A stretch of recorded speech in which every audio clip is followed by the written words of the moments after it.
దేవుని గ్రంథంలో నుండి యెషయా గ్రంథము 61వ అధ్యాయము ఐజాయా చాప్టర్ 61 3వ వచనాన్ని చదువుకుందాం. Isaiah chapter 61 and verse 3. సియోనులో దుఃఖించు వారికి ఉల్లాస వస్త్రములు ధరింపచేయుటకును, బూడిదకు ప్రతిగా పూదండను, దుఃఖమునకు ప్రతిగా ఆనంద తైలమును, భారభరితమైన ఆత్మకు ప్రతిగా స్తుతి వస్త్రమును వారికిచ్చుటకును ఆయన నన్ను పంపియున్నాడు. చిన్న ప్రార్థన. పరిశుద్ర ప్రేమ కలిగిన తండ్రి, నీకు స్తోత్రాలు. ఈ రాత్రికాల సమయంలో మరొకసారి నీ పాదాల వద్దకు వస్తున్నాం ప్రభువా. నీ వాక్యములో నీ వాగ్దానాలను మేము జ్ఞాపకం చేసుకుంటున్నాము. నీ మాటలు మాకు ధైర్యాన్ని ఇచ్చేవి కనుక వందనాలు తండ్రి.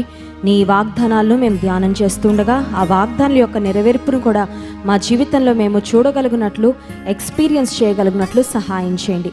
నన్ను సంపూర్ణంగా నీ సిలువ చాటును మరుగుపరచండి. నీవే మాట్లాడండి, మహిమను పొందండి. యేసు నామమున ప్రార్థిస్తున్నాం తండ్రి, ఆమేన్.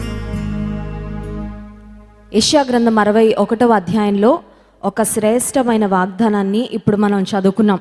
దేవుడు ఒకదానికి బదులుగా మరొకటి ఇస్తాను, ఎక్స్చేంజ్ ఆఫర్ ఇక్కడ వ్రాయబడింది. ఎక్స్చేంజ్ ఆఫర్ అనేది మనం ఎప్పుడు చూస్తూనే ఉంటాం. మీ పాత ఫ్రిడ్జ్ ఇస్తే మీకు కొత్త ఫ్రిడ్జ్ ఇస్తామని, లేకపోతే పాత బట్టలు ఇస్తే ఇంకొంచెం ఎక్స్ట్రా మనీ పే చేస్తే కొత్త బట్టలు ఇస్తామని, పాత సోఫా ఇస్తే దాన్ని ఎక్స్చేంజ్ చేసి కొత్త సోఫా కొనుక్కోవచ్చు అని, ఇటువంటి ఎక్స్చేంజ్ ఆఫర్స్ మనం మార్కెట్లో చూస్తూ ఉంటాము. అయితే దేవాతి దేవుడు కూడా మనకు కొన్నిటికి బదులుగా మరికొన్ని శ్రేష్టమైన వాటిని దేవుడు మనకి ఇస్తాను అని వాగ్దానం చేస్తున్నాడు.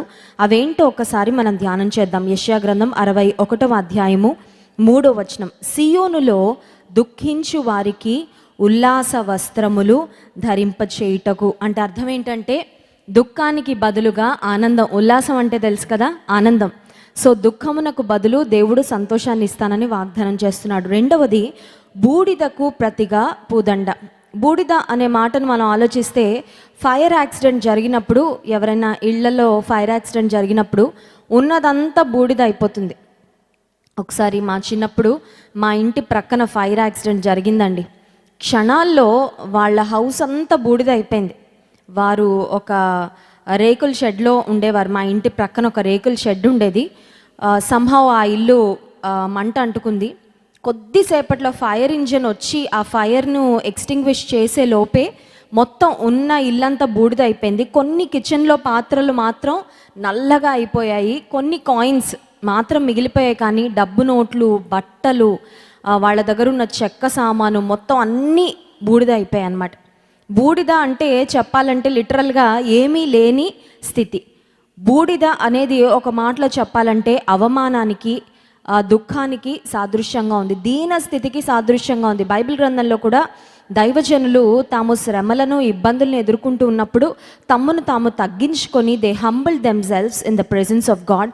దేవుని ఎదుట తమ్మును తాము తగ్గించుకొని బూడిదలో వారు కూర్చున్నట్లుగా, గోనె పట్ట కట్టుకున్నట్లుగా దేవుని వాక్యంలో మనం చూస్తాం.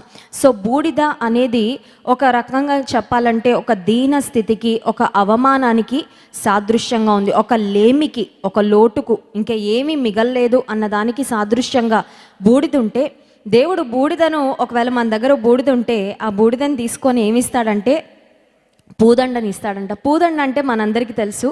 యూజువల్గా ఎవరైనా గొప్పవారు వస్తే, ఎవరైనా ఘనపరచాలనుకుంటే, ఎవరైనా ఆనర్ చేయాలనుకుంటే, వివాహాల్లో కానీ, లేకపోతే ఎవరైనా ఎమ్మెల్యేలో, లేకపోతే ఎంపీలో, మినిస్టర్సో, ఎవరైనా ఉన్నతమైన స్థితిలో ఉన్నవారు ఉంటే వారిని మనం ఆనర్ చేయడానికి పూదండ వేస్తూ ఉంటాం. పనికి మాలిన వాళ్ళని, దొంగతనం చేసి పట్టుబడిన వాళ్ళని, ఎవరినో రేప్ చేసి పాడు చేశాడు, ఆ తర్వాత పోలీసులకు దొరికాడంటే వాడికి ఎవరైనా పూదండ వేస్తామా? ఖచ్చితంగా వేయం. చెప్పు దెబ్బలు కొడతామేమో కానీ పూదండ ఘనత ఎవరు పొందడానికి అర్హులో వారికి వేస్తూ ఉంటాం. దేవుడంట మన బూడిదకు ప్రతిగా పూదండని ఇస్తానని వాగ్దానం చేస్తున్నాడు. ఆ తర్వాత దుఃఖమునకు ప్రతిగా ఆనంద తైలము, భారభరితమైన ఆత్మకు ప్రతిగా స్తుతి వస్త్రము. భారభరితమైన ఆత్మ అని వ్రాసారు. ఆత్మ భారంగా ఉన్నా, మనసు భారంగా ఉన్నా మనం మనుషులం కూడా భారంగా కనపడతాం, అవునా కదా?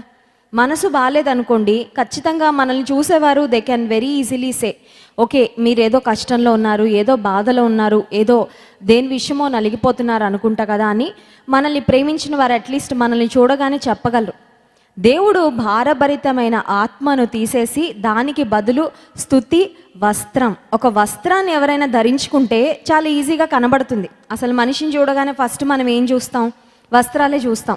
వాళ్ళ వస్త్రధారణ, వాళ్ళు ఎలాగా, వాళ్ళ కట్టు, వాళ్ళ పరిస్థితి ఎలా ఉందని మనం గమనిస్తుంటాం. సో దేవుడు భారభరితమైన ఆత్మ మన లోపల ఉంటుంది. అది అందరికంటే బాగా దేవునికి తెలుసు. మన లోపల మనం వెళ్తున్న నలుగుడు, మన యొక్క డిస్ట్రెస్, మన యొక్క డిప్రెషన్, లేకపోతే మన లోపలున్న ఆ భయంకరమైన ఆ కృంగుదల ఎవరు అర్థం చేసుకోలేకపోవచ్చు. కానీ భారభరితమైన ఆత్మను దేవుడు తీసివేసి దానికి బదులుగా ఇన్ ఎక్స్చేంజ్ దేవుడు ఏమిస్తాడంటే స్తుతి వస్త్రాన్ని ఇస్తాడు. అ గార్మెంట్ ఆఫ్ ప్రైజ్ అనే మాట ఉంటుంది. సో స్తుతి వస్త్రం ధరించుకున్న వారంటే స్తుతి ఎప్పుడు చెల్లిస్తాం మనం? కష్టాలు పోయినప్పుడు, లేకపోతే అపజయం పోయి, ఓటమి పోయి, మనకు జయం వచ్చినప్పుడు, సమస్యల నుండి విడుదల వచ్చినప్పుడు, మనం ఏది ఆశిస్తున్నామో, ఏ మంచి కార్యం జరగాలని మనం ప్రార్థన చేస్తున్నామో, ఎదురు చూస్తున్నామో, అది జరిగినప్పుడు స్తుతి వస్త్రం, లేకపోతే దేవుని స్తుతించే అనుభవం మన జీవితంలో ఉంటుంది. సో దేవుడు భారభరితమైన ఆత్మను తీసేసి దానికి బదులుగా మనకేమిస్తాడంట? స్తుతి వస్త్రాన్ని ఇస్తాడు. ఎంతమంది నమ్ముతున్నారు? ఇప్పుడు మార్కెట్లో ఎవరైనా ఆఫర్ పెట్టారనుకోండి, మీ పాత సోఫా అలా తెచ్చి ఇచ్చేసి కొత్త సోఫా పట్టుకెళ్ళిపోండి, రూపాయి కూడా కట్టక్కర్లేదు అన్నారు అనుకోండి, అబ్బో ఆఫర్ చాలా బాగుంది అని అనుకుంటారు అందరూ. కానీ చాలామందికి నమ్మకం కుదరలేదు. ఏదో చెప్పారు కానీ నిజంగానే పాత సోఫా తీసుకొని కొత్త సోఫా ఇస్తారా రూపాయి కూడా తీసుకోకుండా? నేను నమ్మనండి, నేను వెళ్ళనండి అనుకుంటే ఇంట్లో కూర్చున్న వాళ్ళకి ఆఫర్ గొప్ప ఆఫర్ అయినా కూడా వర్తించదు. ఆ ఆఫర్ వారు స్వంతం చేసుకోవాలంటే వాళ్ళు వెళ్ళాలి, తీసుకోవాలి, నమ్మాలి. ఆ షాప్ కీపర్ చెప్పిన మాట నమ్మి ఇది తీసుకెళ్ళి ఇస్తే ఆ షాప్ వాళ్ళు వాగ్దానం చేసినట్లు, వాళ్ళ అడ్వర్టైజ్మెంట్లో చెప్పినట్లు ఇస్తారు. సో దేవుడు ఇంత మంచి ఆఫర్ మనకి ఇచ్చారు, కానీ ఎంతమంది నిజంగా నమ్మగలం? నమ్మగలిగితే ఖచ్చితంగా అక్కడ మనం చదివిన మాటల్లో ఏమి వ్రాయబడి ఉన్నాయో అవి మన జీవితంలో దేవుడు నెరవేర్పులోనికి తీసుకొస్తాడు. Hallelujah. If you can believe, all things are possible to him who believes. నమ్ముట నీ వలనైతే నమ్మువానికి సమస్తము సాధ్యం. ఒకవేళ నీ పరిస్థితి ప్రస్తుతానికి నా బూడిదలా ఉందండి, ఇంకేమీ లేదు, ఉన్నదంతా పోగొట్టుకున్నాం, అన్నీ నష్టపోయాం, అన్నీ సంపాదించుకున్నవన్నీ పరుల పాలు అయిపోయాయి. 2 దినాల క్రితం నర్సరావుపేట నుంచి ఒక సహోదరి నాకు ఫోన్ చేసి ఒక మాట చెప్పారు. సిస్టర్, మా పరిస్థితి అస్సలు బాగాలేదు, ₹1 కోటి పైన అప్పులున్నాయి మాకు, మేము నమ్మిన వారందరూ మమ్మల్ని మోసం చేశారు, మేము అనుకుంటున్నాము 4 రోజులు ఆగిన తర్వాత మెడికల్ సెంటర్కి ఒక కానుక పంపించాలనుకున్నారంట. ఆ కానుక పంపించి తన భర్త ఇంకా దేవుని నమ్ముకోలేదు, ఆ సిస్టర్ ఒక్కళ్ళే దేవుని నమ్ముకున్నారు. నా భర్త అంటున్నాడు, ఇలాంటి బ్రతుకు బ్రతకడం కంటే చనిపోవడం నయమని నేను అనుకున్నాను, దేవునికి వాగ్దానం చేశాను కాబట్టి మెడికల్ సెంటర్కి కానుక పంపించి నేను, నా భర్త, నా 2 పిల్లలు విషం తీసుకొని చనిపోదాం అనుకుంటున్నాం సిస్టర్, ఇంకా అది తప్ప నాకు వేరే దిక్కు ఏమీ కనిపించడం లేదు, మా వ్యాపారం అంతా నష్టమైపోయింది, ఈ నష్టంలో నుండి బయటకు వద్దామని ప్రయత్నం చేస్తుంటే కూడా అందరూ కలిసి మమ్మల్ని తొక్కేస్తూ ఉన్నారు, చాలామందిని నమ్మి మేము అప్పులు ఇచ్చాము, వారందరూ ఆ డబ్బులు ఎగ్గొట్టేశారు, దాదాపు ₹1 కోటి పైన అప్పుల భారం మా మీద ఉంది, ప్రతిరోజు ఇంటి మీదకి అప్పుల వారు వస్తున్నారు, అరుస్తున్నారు, అవమానకరంగా మాట్లాడుతున్నారు. అవన్నీ చూస్తూ ఉంటే పరిస్థితులు బళ్ళు ఓడలు అవడం అంటారు కదండి, అంతా ఒక్కసారిగా తారుమారైపోయింది మా పరిస్థితి, మేము నమ్మిన వారందరూ మోసం చేశారు, చనిపోవాలనుకుంటున్నాము అని చెప్పగానే నేను వెంటనే దైవజనునికి ఫోన్ ఇస్తే జాన్ వెస్లీ గారు చెప్పారు, అమ్మ దేవుడు తప్పక మీ పరిస్థితులను మారుస్తాడు. ఇద్దరం కలిసి ఫోన్లో ఏకీభవించి భారంతో ప్రార్థన చేసి దైవజనుడు ఒకే మాట చెప్పారు, ఏమనంటే మీ స్థితిగతులు దేవుడు మారుస్తాడు. మీరు నమ్మగలరా? మీరు నమ్మగలిగితే దేవుడు ఖచ్చితంగా మారుస్తాడు. ఎందుకంటే మనుషులకు అసాధ్యం అనిపించవచ్చు, ఇంత పెద్ద భారం నా మీద పడిందండి, అదొకవేళ ఆర్థిక భారం అయి ఉండొచ్చు, అదొక ఆరోగ్య సమస్య అయి ఉండొచ్చు, ఒకవేళ మెడికల్గా ఒక ఇంపాసిబిలిటీ ఉండొచ్చు. డాక్టర్స్ చెప్పేశారండి, ఇంకా ఈ పరిస్థితుల్లో ఈ అనారోగ్యము మీకు ఇంకా బాగు అవ్వదు, మీరు ఇంకా బ్రతకరు, లేకపోతే ఈ ఆరోగ్య స్థితి, ఈ అనారోగ్యంతో జీవితకాలం అంతా బ్రతకాలని ఒకవేళ డాక్టర్స్ డిక్లేర్ చేసి ఉంటారు, కానీ సృష్టికర్త డిక్లేర్ చేయలేదుగా, సృష్టికర్త చేతులు ఎత్తలేదుగా. ఒకవేళ మనుషులందరూ చేతులు ఎత్తేసారేమో, బంధువులందరూ ముఖం చాటేస్తున్నారేమో. చూడండి, బంధువులు కూడా కొన్నిసార్లు మనకు అన్నీ బాగున్నప్పుడు అందరూ మన దగ్గరకు వస్తారు, లేని బంధుత్వాలు కలుపుకొని మరి అభిమానాన్ని చూపించి ప్రేమను ఒలకబోస్తూ ఉంటారు. కొన్నిసార్లు కష్టం రాగానే అందరూ ఒక్కసారిగా ముఖం చాటేస్తారు, ఫోన్లు ఎత్తరు, పిలిచినా పలకరు, వాళ్ళ ఇంటికి వెళ్ళినా సరిగ్గా రిసీవ్ చేసుకోరు, ఎక్కడ ఏం సహాయం అడుగుతారో, ఏం చేయాల్సి వస్తుందో అని కొన్నిసార్లు మనవారు అనుకున్న వారందరూ విడిచిపెట్టేస్తారు. కానీ నీవు నేను సేవిస్తున్న దేవుడు, నీవు నేను ఆరాధిస్తున్న దేవుడు ఎటువంటి దేవుడు అంటే, మన దీన స్థితిలోనే నువ్వు నాకు కావాలిరా, నీ దగ్గర ఏముందో అది నాకు ఇవ్వు, నీ దగ్గర ఉన్న దాన్ని నేను తీసుకుంటాను, నీ బూడిద ఉందా నీ చేతిలో ఇంకేం లేదా అది నాకు ఇవ్వు, నీ బూడిదకు ప్రతిగా నేను నీకు పూదండను ఇస్తాను. ఏడుపు ఒక్కటే ఉందా ఇంకా నీ జీవితంలో? మేబీ నువ్వు ఆనందించడానికి ఒక్క కారణం కూడా లేదేమో. Maybe there is not even a single reason for you to be happy. సంతోషించడానికి, ఆనందించడానికి ఒక్క కారణం కూడా లేదని నువ్వు అనుకుంటున్నావేమో. నీ దుఃఖానికి ప్రతిగా, భారభరితమైన ఆత్మకు ప్రతిగా స్తుతి వస్త్రాన్ని ఇస్తానని దేవుడు వాగ్దానం చేస్తున్నాడు. దేవుని మాట నీవు నమ్మగలవా? చాలాసార్లు మనం నమ్మలేమండి. ఎందుకంటే మన మనసు అసలు ఎలా జరుగుతుందండి, అద్భుతం అంటే ఎలా జరుగుతుంది, అద్భుతం అంటేనే మనకు అర్థం కాకుండా జరిగేదే అద్భుతం. మానవ జ్ఞానానికి అందదు, కానీ దేవుడు చేస్తాడు, దాన్నే కదా అద్భుతం అనేది. మరి ఎర్ర సముద్రం పాయలవడం అంటే వాళ్ళ బ్రెయిన్ కాసేపు పనిచేసి ఉండదు. ఇది కళ నిజమా, ఇదేమన్నా రియాలిటీ అనా, లేకపోతే ఇదేమన్నా కలగంటున్నాం అనుకుంటారు. ఆకాశం నుండి ఆహారం కురవడం ఏంటి, వర్షం కురవడం చూసాం, మంచు కురవడం చూసాం, మన్నా కురవడం ఇప్పటివరకు చూడలేదంటే మరి అదే అద్భుతం అంటే. చాలాసార్లు మనం అనుకుంటాం, నేను ఇప్పటివరకు ఇటువంటి అద్భుతం ఎవరికి జరిగినట్టు వినలేదండి. మరి నాకు జరుగుతుందా? చేస్తాడు దేవుడు. నీ పట్ల ఒక ప్రత్యేకమైన రీతిలో ఆయన కార్యము చేస్తాడు. బూడిదకు ప్రతిగా పూదండ, దుఃఖమునకు ప్రతిగా ఆనంద తైలము, భారభరితమైన ఆత్మకు ప్రతిగా స్తుతి వస్త్రం. ఈ వాగ్దానాన్ని నేను ధ్యానం చేస్తున్నప్పుడు పరిశుద్ధాత్మ దేవుడు నాకు బైబిల్ గ్రంథంలో ఒక యవనస్తురాల్ని జ్ఞాపకం చేశాడు. ఆమె జీవితంలో మెట్టుకు ఇక్కడ వ్రాయబడిన ప్రతి మాట దేవుడు నెరవేర్చాడండి. God fulfilled his promise. ప్రతి మాట ఒక యవనస్తురాలి జీవితంలో నెరవేర్చాడు. ఆ యవనస్తురాలు ఎవరంటే, పాత నిబంధన గ్రంథంలో 2 పుస్తకాలు స్త్రీల పేర్ల మీద ఉన్నాయి, మనందరికీ తెలుసు కదా. ఒకటేమో ఎస్తేరు, రెండవది Ruth. Esther and Ruth. Bible గ్రంథంలో మిగతావన్నీ ప్రవక్తల, పెద్ద ప్రవక్తల పేర్లు, చిన్న ప్రవక్తల పేర్లు, వారు ప్రవచించిన గ్రంథాలకు వారి పేర్లు ఉన్నాయి. అలాగే నూతన నిబంధన గ్రంథంలో అపోస్తలుడైన పౌలు ఏ సంఘాలకు వ్రాసారో ఆ సంఘాల పేర్లు ఉంటాయి. ఎఫెసీలకు అంటే ఎఫెసులో ఉన్న దేవుని సంఘానికి అపోస్తలుడైన పౌలు రాసిన పత్రిక. కొరింథీ కూడా అంతే, కొరింథులో ఉన్న దేవుని సంఘానికి ఇలాగా. అయితే బైబిల్ గ్రంథం మొత్తంలో ఇద్దరు మాత్రం వెరీ వెరీ రిమార్కబుల్ విమెన్, ఇద్దరు చాలా ప్రత్యేకమైన స్త్రీలు. వారిలో ఒక ఆమె ఎవరంటే ఎస్తేరు. ఎస్తేరు గ్రంథాన్ని ఒకసారి మనం చూసినట్లయితే, ఎస్తేరు జీవితంలో ఈ వాగ్దానాన్ని దేవుడు అక్షరాల నెరవేర్చాడు. బైబిల్ గ్రంథంలో ఎస్తేరు గ్రంథానికి ఉన్న ప్రత్యేకత ఏంటంటే, ఎస్తేరు గ్రంథంలో దేవుని పేరు, దేవుని ప్రస్తావన ఎక్కడ మనకు కనబడదు. కానీ దేవుని యొక్క హస్తము, దేవుని హస్తము యొక్క కదలిక, గాడ్స్ అన్సీన్ హ్యాండ్, దేవుని చేతి కార్యాలు చాలా స్పష్టంగా ఎస్తేరు గ్రంథంలో మనము చూస్తాం. యెహోవా దేవుడు అనే పేరు మనకు ఎక్కడ కనబడదు. ఎస్తేరు గ్రంథంలో దేవుని యొక్క ప్రస్తావన డైరెక్ట్గా మనకు కనబడదు. కానీ దేవుడు ఎస్తేరు అనే ఒక అనాథ జీవితంలో ఎటువంటి కార్యాలు చేశాడో చాలా స్పష్టంగా ఎస్తేరు గ్రంథంలో చూస్తాం. ఈ ప్రపంచంలో మనం గమనించినట్లయితే స్త్రీలంటేనే ఎవరు లెక్క చేయరు. స్త్రీలకు చాలా చిన్న చూపు కదండి. ఆఫ్టర్ ఆల్ స్త్రీల గురించి ఎన్ని జోకులు ఉంటాయండి, అవునా కదా. విమెన్ పార్కింగ్ గురించి జోకులు, అంటే విమెన్కి పార్కింగ్ రాదనుకోండి మీ అంత గొప్పగా, కానీ విమెన్ పార్కింగ్ గురించి జోకులు, ఇంకా విమెన్ గురించి చాలా బోల్డ్ అన్ని జోకులు. చాలాసార్లు స్త్రీలను చాలా చిన్న చూపు చూస్తూ ఉంటారు. స్త్రీలంటేనే చిన్న చూపు. అఫ్కోర్స్ యూదులు కూడా స్త్రీలను చాలా తక్కువగా చూస్తూ ఉండేవారు. చాలా అదేదో సెకండ్ క్లాస్ సిటిజన్స్ లాగా కన్సిడర్ చేస్తూ ఉండేవారట స్త్రీలను.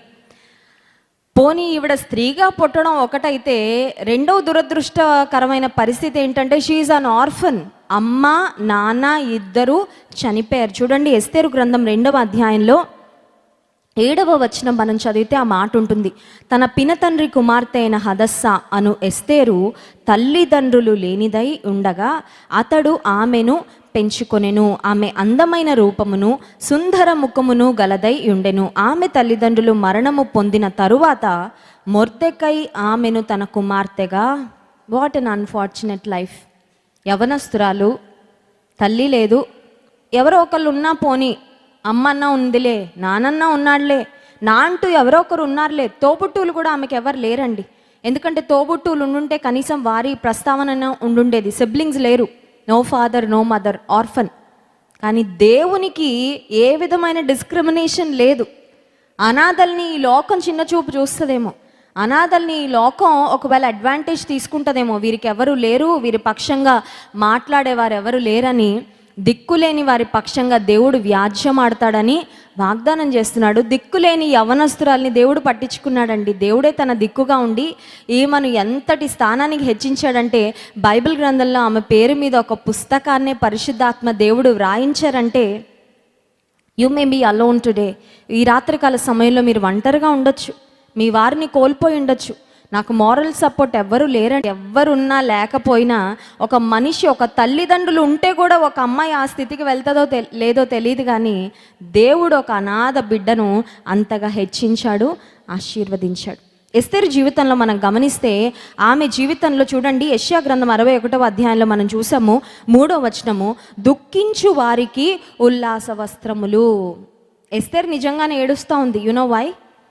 ఎస్తేరు అలాగే తన పినతండ్రి అయిన మొర్దెకై అలాగే తనతో ఉన్న యూదులందరూ చెరపట్టబడి యెరూషలేము నుండి కొనిపోబడ్డారంట. 6వ వచనం, ఎస్తేరు గ్రంథం 2వ అధ్యాయం 6వ వచనం, బబులోను రాజు అయిన నెబుకద్నెజరు యూదా రాజైన యెకొన్యాను పట్టుకొని పోయినప్పుడు ఇతడు యెకొన్యాతో కూడా యెరూషలేము నుండి చెరపట్టబడిన వారిలో, వాళ్ళు ఉన్న ఊర్లో కూడా లేరండి, వాళ్ళు చెరపట్టి బానిసలుగా రాజు వీరిని కొనిపోయినట్లుగా యెరూషలేము నుండి చెరపట్టబడిన వారిలో ఒకరిగా వీరు ఉన్నారు. చెరలోకి వెళ్ళిపోయారు. సరే, మా బ్రతికేదో మేము బ్రతుకుదాంలే అని అనుకుంటున్న తరుణంలో మనందరికీ తెలుసు ఎస్తేరు యొక్క బ్యాక్గ్రౌండ్. వష్టి అనే రాణి యాక్చువల్గా అహష్వరోషు రాజుకు భార్యగా ఉన్నప్పుడు ఆమె తన స్థానాన్ని పోగొట్టుకుంటుంది, రాజు మాటకు విధేయత చూపించలేక. ఆ సమయంలో వష్టిని రాణిగా ఆమెను తొలగించి ఆమెను దేశ బహిష్కరణ చేసిన తరువాత రాజు ఒక ఆలోచన చేస్తాడు. అదేంటంటే, తన రాజ్యంలో ఉన్న అందమైన కన్యకలను చాలామందిని సెలెక్ట్ చేసి రాజు కొంతకాలం వారికి బ్యూటీ ట్రీట్మెంట్స్ ఇచ్చి వారిని తర్బీదు చేసి, వారిలో కన్యకలలో ఒక్కొక్కరు ఆయా సమయాల్లో రాజు ఎదుట నిలబడినప్పుడు రాజుకు ఎవరు నచ్చుతారో వారిని రాజు రాకుమార్తెగా లేకపోతే రాణిగా చేసుకుంటాడు. సో అది పరిస్థితి. ఇప్పుడు ఈమె ఆల్రెడీ తల్లి తండ్రి లేరు, పిన్నతండ్రి చూసుకుంటున్నాడు. సడన్గా ఏమైందంటే, వన్ ఫైన్ డే ఈమె ఎక్స్పెక్ట్ చేయలేదు. ఎస్తేర్ అనే మూవీ ఉంటుంది, ఒకవేళ యూట్యూబ్లో మీకు అవకాశం ఉంటే చూడండి. ఎస్తేర్ రాణి యొక్క జీవితాన్ని ఒక మూవీగా తీశారు. ఆ మూవీ నేను చూసినప్పుడు ఎస్తేర్ పాపం సడన్గా అహష్వరోషు రాజు యొక్క సైనికులు పెద్ద పెద్ద చప్పుళ్ళు చేసుకుంటూ సౌండ్స్ చేసుకుంటూ గుర్రాల మీద వచ్చి వారి ఇంటి ముందు ఆగుతారు. ఆగగానే అప్పటికే వార్త స్ప్రెడ్ అయి ఉంటుంది. ఏమనంటే, రాజుగారు అందమైన కన్యకలందరినీ తీసుకెళ్ళిపోతున్నారు అని తెలియగానే ఎస్తేర్కి ఇష్టం ఉండదు. ఎవరికి ఇష్టం ఉంటుందండి పట్టబడి రాజు దగ్గర తీసుకొని వెళ్ళడానికి? ఆ లక్కీ ఉమెన్గా ఆమె అవుతుందని గ్యారంటీ ఉంది, ఆమె మహారాణి అవుతుందని గ్యారంటీ లేదు కదా. లేకపోతే ఆమె రాజ అంతఃపురంలో కూడా ఎన్ని ఇబ్బందులు పడాలో. మా పినతండ్రితో ఏదో నేను కంఫర్టబుల్గా ఉన్నాను, ఆ రాజ అంతఃపురానికి మాత్రం నన్ను రాజభటులు తీసుకొని వెళ్ళకూడదని ఆమె దాక్కుంటుంది ఇంట్లో. కానీ ఎవరో చెప్తారు, ఇంట్లో ఒక మంచి అందమైన కన్యకు ఉంటుందా, ఆమెను పట్టుకెళ్ళండి అని. సో సైనికులు వచ్చి చాలా బలవంతంగా ఆమెను ఫోర్స్ఫుల్గా ఆమెను తీసుకొని వెళ్ళిపోతారు. ఇప్పుడు ఆమె హేగే అనే సంరక్షకుడు ఆమెను చూసుకుంటూ ఉంటాడు. He was the incharge. ఈ కన్యకలు ఎవరైతే ఉన్నారో వారందరినీ చూసుకుంటూ ఉంటాడు హేగే అనే వ్యక్తి. అక్కడ ఉన్న ఆడవాళ్ళందరూ, కన్యకలందరూ కొంచెం హ్యాపీగా ఎంజాయ్ చేస్తూ ఉంటారు. కానీ ఎస్తేర్ మాత్రం ఏడుస్తూ ఉంటుంది. ఎందుకంటే ఆమె దేవునికి ప్రార్థన చేసుకోవడానికి లేదు. అన్యరాజు యొక్క అంతఃపురం, అన్యరాజు యొక్క సంరక్షణలో ఉంది. తన పినతండ్రి కూడా లేడు, తల్లి లేదు, తండ్రి లేదు, దుఃఖంతో ఉంది. ఆ తర్వాత మనం ఆలోచన చేస్తే 3వ వచనంలో బూడిదకు ప్రతిగా పూదండ. ఇప్పుడు లిటరల్గా ఈమె దగ్గర ఏమీ లేదు. She is nothing. కనీసం పినతండ్రి ఉంటే అన్న ఈమెకు ఒక సపోర్ట్ ఇప్పుడు ఇంకెవ్వరూ లేరు. ఒక రకంగా చెప్పాలంటే హెల్ప్లెస్ కండిషన్లో ఉంది, బూడిదలో కూర్చున్నట్లే ఉంది ఎస్తేరు పరిస్థితి. కానీ దేవుడు ఏం చేశాడంటే చూడండి, ఎస్తేరు గ్రంథం 2వ అధ్యాయము 15వ వచనాన్ని చదువుకుందాం. మొర్దెకై తన కుమార్తెగా స్వీకరించుకొనిన తన పినతండ్రి అయిన అబీహాయిలు కుమార్తెయగు ఎస్తేరు రాజునొద్దకు వెళ్ళుటకు వంతు వచ్చినప్పుడు, స్త్రీలను కాయు రాజు యొక్క షండుడైన హేగే నిర్ణయించిన అలంకారము కాక ఆమె మరి ఏమీ కోరలేదు. 17వ వచనం, స్త్రీలందరికంటే రాజు ఎస్తేరును ప్రేమించెను, కన్యలందరికంటే ఆమె అతని వలన దయాదాక్షిణ్యములు పొందెను. అతడు రాజ్య కిరీటమును ఆమె తల మీద ఉంచి ఆమెను వష్టికి బదులుగా రాణిగా నియమించెను. హల్లెలూయా. బూడిదకు ప్రతిగా పూదండ వచ్చిందా రాలేదా? వచ్చింది. పూదండ ఒక పూదండ కాదు, ఒక పూదండ వేస్తే ఆ పూలు రాత్రికి వడిలిపోతాయేమో. కొన్నిసార్లు పూదండలు వేస్తూ ఉంటే అందులోని పురుగులు వస్తూ ఉంటాయి. కొన్ని ప్రాంతాల్లో మరి పూదండలు వేస్తూ ఉంటారు, అవన్నీ ఇంటికి వచ్చిన తర్వాత ఒక్కొక్కసారి దానిలోని చిన్న చిన్న బాంబ్స్ బయటకు వస్తూ ఉంటాయి. ఈమెకి దేవుడు పూదండ కాదు, అంతకంటే ఎక్కువ ఘనత మహారాణిగా చేశాడు. ఒక అనాథండి, తల్లి తండ్రి లేని అమ్మాయి ఒంటరిగా ఉంది, అనుకొని ఉంటుంది ఇంకా అయిపోయింది నా లైఫ్, ఇంకా నాకున్న హోప్ లేదు, ఇంకా నేను బ్రతకడానికి నేను ఆనందించడానికి ఏ కారణం లేదని. కానీ దేవుడు బూడిదకు ప్రతిగా పూదండను ఇచ్చాడు. ఇప్పుడు అమ్మయ్య లైఫ్ అంతా బాగుంది, లైఫ్ అంతా కంఫర్టబుల్గా ఉంది. కొన్నిసార్లు చూడండి, మనం కష్టాలు కొంచెం గట్టెక్కగానే అమ్మయ్య అని అలా రిలాక్స్ అవుతుంటే ఈలోపు ఇంకో కష్టం వచ్చేస్తుంది. అవునా కదా? అమ్మయ్య ఇప్పుడు అన్నీ సెటిల్ డౌన్ అయినాయి, అంత బాగుంది, ఇప్పుడు అంత చక్కగా ఉంది, నిమ్మళంగా ఉంది. సముద్రం అనగానే ఓ పెద్ద బండరాయి వచ్చి సముద్రంలో పడినట్టు ఇంకెవరో తయారవుతారు మనల్ని టార్చర్ చేయడానికి. అమ్మో ఇప్పటిదాకా ఉన్న శత్రువులందరూ దేవుని మహాకృప వలన విడుదల పొందుకున్నాను, మిత్రులు అయిపోయారంటే ఇంకొక కొత్త వీళ్ళని ఎవరు ఎంటర్ అవుతారు మన జీవితంలో. అవునా కదా? కొన్నిసార్లు కష్టాలు ఒకదాని తర్వాత ఒకటి వస్తూనే ఉంటాయి. ఇప్పుడు బూడిదకు ప్రతిగా దేవుడు పూదండనిచ్చాడు, కానీ మళ్ళీ దుఃఖం వచ్చేసింది. You know why? హామాను అనే ఒక వ్యక్తి రాజు దగ్గర ఒక మంత్రిగా ఉన్నాడు. ఆ హామానుకు ఎస్తేరు యొక్క పినతండ్రి అయిన మొర్దెకై నమస్కారం చేయలేదని మొర్దెకై గురించి ఎంక్వైరీ చేస్తే అతనికి తెలిసిన విషయం ఏంటంటే, మొర్దెకై ఒక యూదుడు, వాళ్ళ దేవునికి తప్ప ఇంకెవరికి నమస్కారము చేయడంట. ఎందుకంత గర్వం, ఎందుకంత అహంభావము? ఈ మొర్దెకైన ఒక్కడనే కాదు కానీ యూదులందరినీ కూడా నేను చంపిస్తానని ఒక కక్షతో రాజు దగ్గర ఒక తాకీదును రాయించేస్తాడు, సంతకం పెట్టించేస్తాడు. రాజు సీల్ కూడా వేసేస్తాడు. రాజు ఒక్కసారి సీల్ వేశాడంటే ఇంకా రాజు చేసిన శాసనాన్ని రాజు కూడా మళ్ళీ క్యాన్సిల్ చేయడానికి అవకాశం లేదు. ఈ విషయం మళ్ళీ మొర్దెకై వచ్చి ఎస్తేరుకి చెప్తాడు. ఎస్తేరు అనుకుంటుంది, కష్టాలన్నీ పోయాయి, దేవుడు కష్టాలన్నీ తీసేసి ఈరోజు నన్ను రాణిస్థానానికి హెచ్చించాడని నేను ఆనందిస్తూ ఉంటే మళ్ళీ కష్టం వచ్చిందేంటి? ఈ కష్టం ఏంటంటే అంతకుముందు కంటే ఇంకా పెద్ద కష్టం. ఎందుకంటే యూదులందరినీ సంహరించే ఆ దినం వస్తే ఎస్తేరు కూడా చంపేస్తారు. ఎందుకంటే ఎస్తేరు కూడా యూదురాలే, తన పినతండ్రి కూడా చనిపోతాడు, తన స్వజనాంగం అందరూ చనిపోతారు.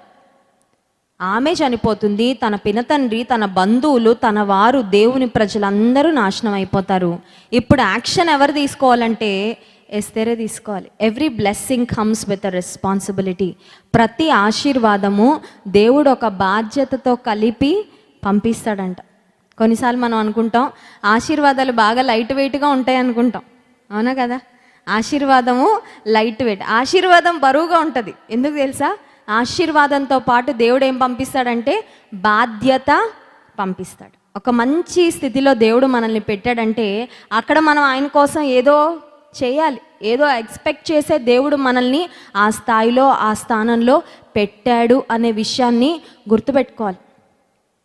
ఎస్తేరుకు ఇప్పుడు దేవుడు ఒక పెద్ద బాధ్యత పెట్టాడు. అదేంటంటే రాజు ఎదుటకు వెళ్ళి తన ప్రజల మీదకి రాబోతున్న ఆ మరణాన్ని కొట్టివేయమని, క్యాన్సిల్ చేయమని రాజుని రిక్వెస్ట్ చేసుకోవాలి.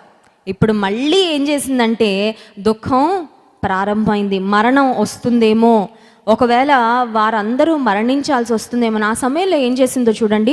ఎస్తేరు గ్రంథం 4వ అధ్యాయంలో 16వ వచనం 15వ వచనం నుండి చదువుతున్నాను. అప్పుడు ఎస్తేరు మొర్దెకైతో మరలా ఇట్లా నేను, నీవు పోయి షూషను నందు కనబడిన యూదులనందరినీ సమాజ మందిరమునకు సమకూర్చి నా నిమిత్తము ఉపవాసము ఉండి 3 దినములు అన్నపానములు చేయకుండుడి, నేనును నా పనికత్తెలను కూడా ఉపవాసము ఉందుము. ప్రవేశించుట న్యాయ వ్యతిరిక్తముగా ఉన్నను నేను రాజు నొద్దకు ప్రవేశించుదును, నేను నశించెదను. ఎన్ని దినాలు ఉపవాసం ఉంది ఎస్తేరు?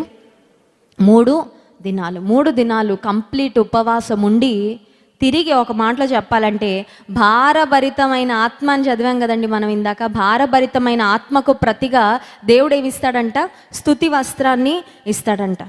దుఃఖానికి ప్రతిగా ఇప్పుడు ఏడుస్తుంది దేవుని సన్నిధిలో, అంగలారుస్తుంది, మొరపెట్టుకుంటుంది. ఒక రాణిగా ఉండి ఏడవలసిన అవసరం ఏంటండి? ఒక రాణికి ఏం తక్కువ?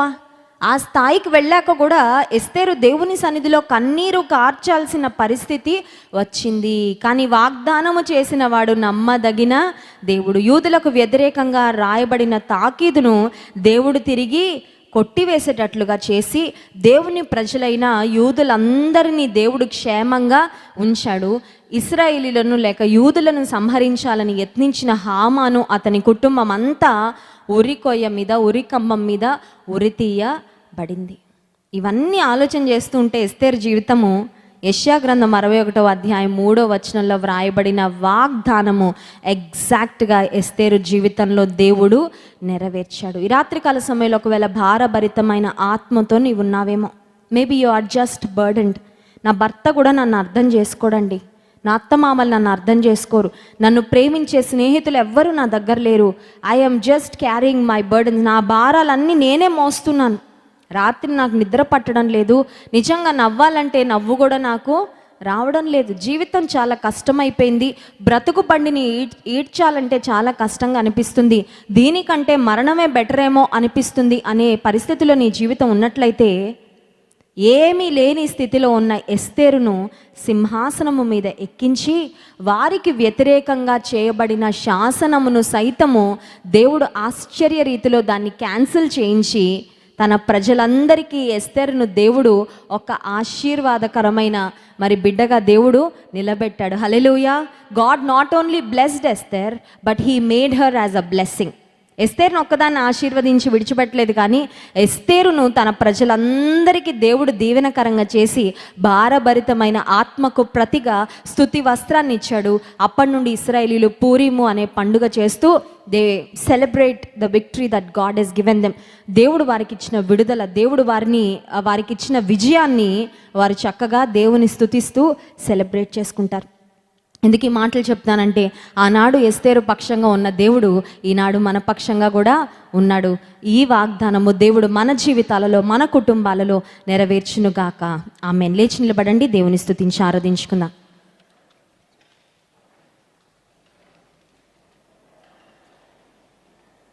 ఆయనే నా సంగీతము, బలమైన కోటయును అనే పాటను పాడి దేవుని స్తుతిద్దాం.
నివాసం చేసే దూతలెల్ల పొగడి దేవుడాయనే.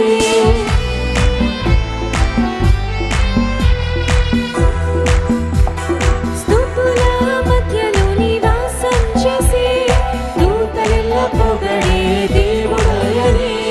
వేడుచుండు భక్తుల మొరను విని, వేడుచుండు భక్తుల మొరను విని, దిక్కులేని పిల్లలకు దేవుడాయనే, దిక్కులేని పిల్లలకు దేవుడాయనే.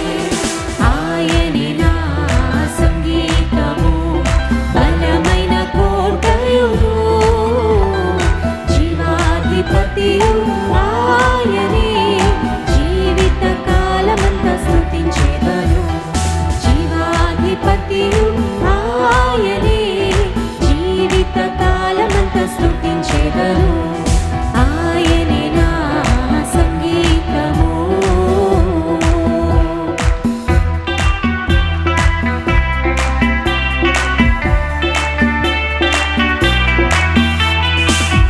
మన మధ్యలో ఉన్న యేసయ్యను చప్పట్లు కొడుతూ గట్టిగా స్తుతించి ఆరాధిద్దాం.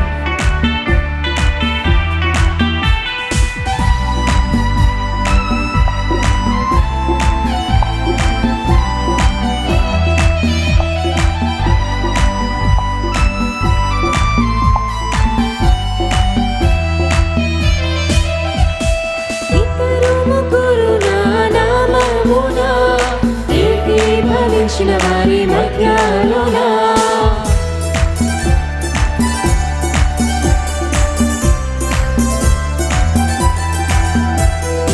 ఇద్దరు ముగ్గురు నా నామమున ఏకీభవించిన వారి మధ్యలోన, ఉండేదననినా మన దేవుని, ఉండేదననినా మన దేవుని, కరములు కట్టి నిత్యం స్తుతించెదము, కరములు కట్టి నిత్యం స్తుతించెదము.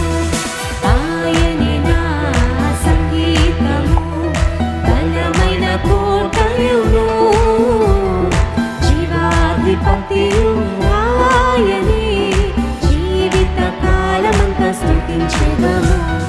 జీవాధిపతియు ఆయనే, జీవిత కాలమంతా స్తుతించెదము. ఆయనే నా సంగీతము.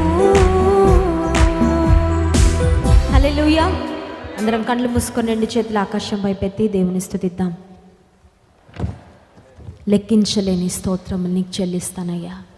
నువ్వు చేసిన మేలులు ఉపకారాలు లెక్కలేనివి ప్రభా.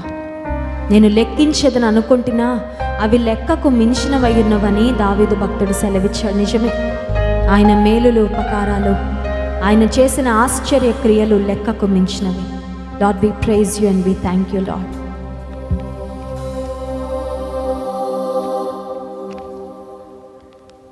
ఇంతవరకు నా బ్రతుకులో, ఇంతవరకు నా బ్రతుకులో నీవు చేసిన మేలకై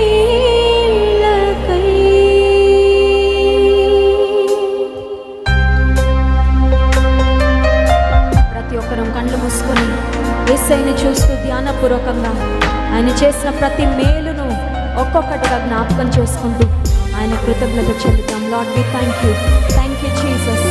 యేసయ్యా నీకు స్తోత్రం.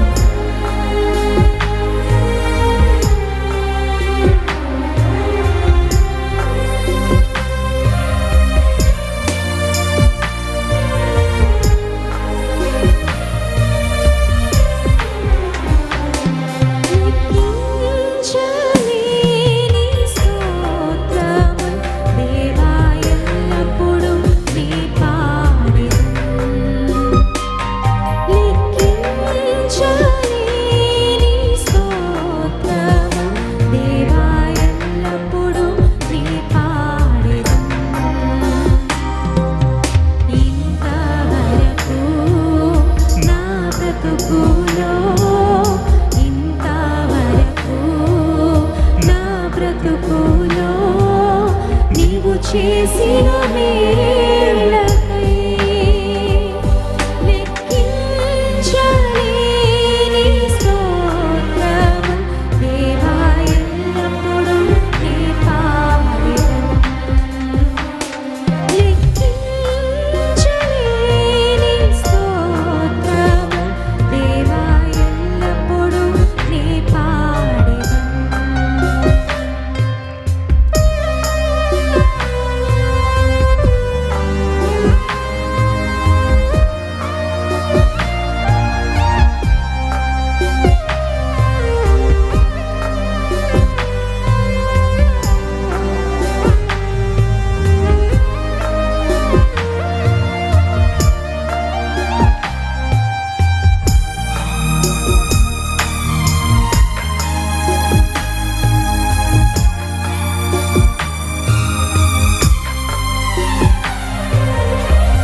దేవుని గ్రంథం సెలవిస్తుంది.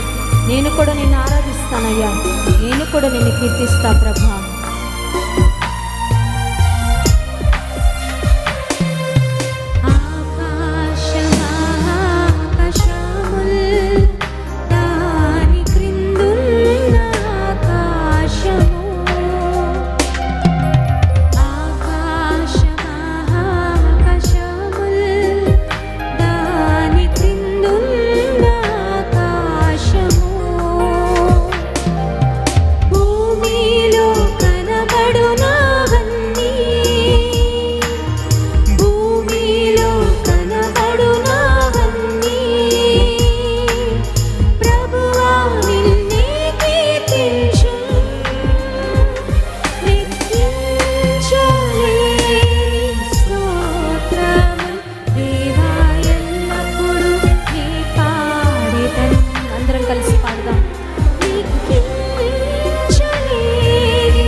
పరిశుద్ధ ప్రేమ కలిగిన తండ్రి, మా యేసయ్య, మా రక్షకుడా, నీకు స్తోత్రాలయ్యా.